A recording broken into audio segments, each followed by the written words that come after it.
Hi! For our read aloud today, I chose The Outsiders by S.E. Hinton. Before we begin, let's think about how to make predictions. So let's start with the title and the cover art. When I think of the word outsider, I think of someone who feels like they don't belong. And because the title is plural, I assume this is about a group of people who feel like non-members in their community. I can use my eagle eye to observe the cover picture. I see what seems to be a boy in a leather jacket. I get the feeling the story is set around the 60s or 70s when this was a more popular look.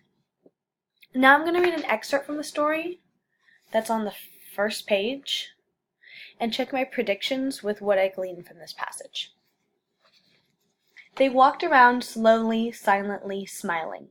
Need a haircut, greaser? The medium-sized blonde pulled a knife from his back pocket and flipped the blade open. Let's stop and think about the images in our minds. Just from this first passage, we've already painted a scene. Already I can tell I've walked into a tense, dangerous situation.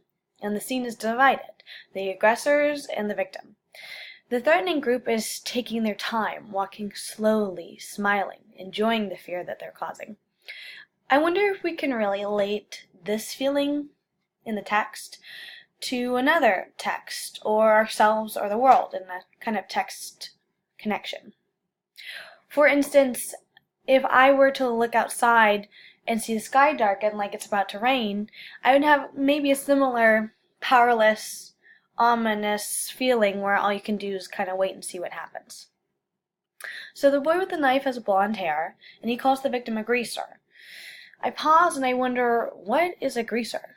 I assume it has something to do with hair and grease, and I know if the story is set in the 70s that the fashion was to wear grease in boys' hairs.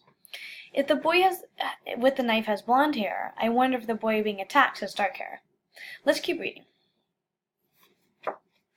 I finally thought of something to say. No, I was backing up away from the knife. Of course, I backed right into one of them. They had me down in a second. I fought to get loose, and almost did for a second, then they tightened up on me and slugged me a couple times. So I lay still, swearing at them between gasps. A blade was held against my throat. How'd you like that haircut to begin just below the chin? So now I stop to make sure that I'm on track. Yes, there are two groups. One group has a knife and seems to be dangerous and slightly sadistic. And yes, this distinction has something partly to do with hair, as we see when he asks, how'd you like that haircut? So we know they've been talking about that. We know this kid being attacked is scared and a little helpless. Perhaps he's younger. He has trouble thinking what to say, he backs up away, and we see he's outnumbered. So now we must wonder, what comes next? Either he's heading for trouble, or hopefully he may get rescued by some of his fellow outsiders. I hope you've enjoyed this read aloud.